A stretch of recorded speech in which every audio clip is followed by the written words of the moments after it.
Yahobu, Bapak Ibu Pendeta, Sinenge, Majelis dan warga Gereja Amin, ini adalah channel YouTube Sinode Gereja Amin. Karena itu, bagi yang mencintai Gereja Amin, tontonlah, subscribe, like, dan bagikan.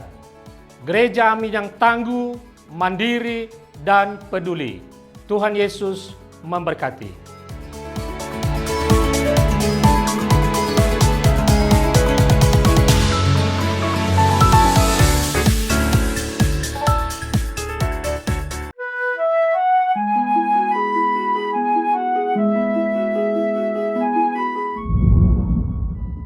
Sahabat YKB, senang dapat menjumpai saudara dalam acara Wasiat Kekal, berupa renungan firman Tuhan yang akan memandu kehidupan kita.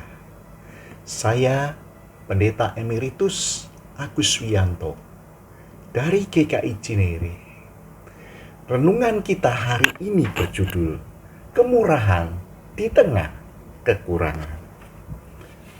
Didasarkan pada 2 Korintus 8 ayat 1 sampai 15. Mari kita berdoa.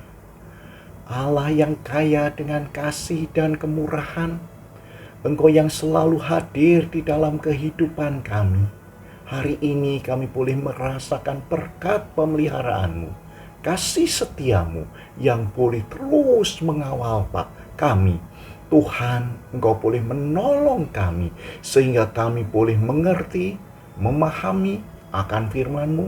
Kami juga boleh terus diresapi dengan kebenaran firman-Mu dan kami sanggup melaksanakan firman-Mu sehingga kemurahan hati yang boleh terus meluap keluar di tengah-tengah luapan kasih Allah. Di dalam Kristus kami berdoa. Amin. Yang akan menjadi ayat pembacaan kita adalah 2 Korintus 8 ayatnya ayat yang kedua. Selagi dicobai dengan berat dalam berbagai penderitaan, sukacita mereka meluap, dan meskipun mereka sangat miskin, mereka kaya dalam kemurahan. Jemaat Makedonia menunjukkan kemurahan hati mereka, meskipun mereka berada dalam kemiskinan dan penderitaan. Sebaliknya, jemaat Korintus yang berkelimpahan secara materi enggan memberi dukungan kepada jemaat di Yerusalem. Kemurahan hati bersumber pada hati yang mengasihi, bukan oleh apa yang mereka miliki. Wilayah jemaat Makedonia meliputi Filipi, Tesalonika, dan Berea. Mereka memberi dukungan kepada jemaat di Yerusalem yang pada waktu itu mengalami kesusahan.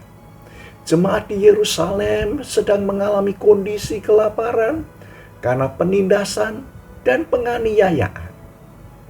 Jemaat-jemaat Makedonia dengan kerelaan hati mendesak agar dapat mengambil dalam pelayanan kepada orang kudus di Yerusalem pada ayat yang keempat. Bahkan mereka memberi lebih banyak daripada yang diharapkan oleh Rasul Paulus. Mereka tidak mau melekat pada kekurangan yang dialami, tetapi dikobarkan oleh kasih karunia Allah untuk memberi dan peduli. Saat hati kita melekat pada harta duniawi, maka akan muncul 1001 alasan untuk tidak memberi. Masa Advent merupakan saat yang tepat bagi kita untuk memberi. Masa Advent merupakan saat yang tepat bagi kita untuk mengambil jarak dengan kritis, dengan apa yang kita miliki dan yang tidak kita miliki. Tujuannya adalah tersedia ruang yang diisi oleh kasih karunia Allah, yaitu ruang rohani yang menyediakan bela rasa atau hati yang mengasihi. Dengan hati yang mengasihi, kita dapat menyatakan kemurahan hati Kristus, walaupun kita sedang berada dalam kekurangan dan kemiskinan. Tuhan memberkati kita. Mari kita berdoa. Allah yang penuh kasih, kami boleh belajar dari firman-Mu. Memberi adalah dengan sebuah kepedulian yang lahir dari hati yang mengasihi. Tuhan, tolonglah kami, sehingga kami juga boleh memiliki hati yang mengasihi, melihat sekeliling kami, dan kami tergerak untuk kami boleh memberikan apa yang ada pada kami untuk menjadi penyalur kasih.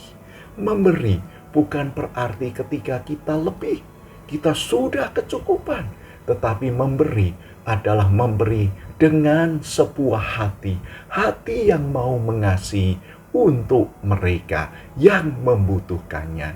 Tuhan tolong kami. Amin.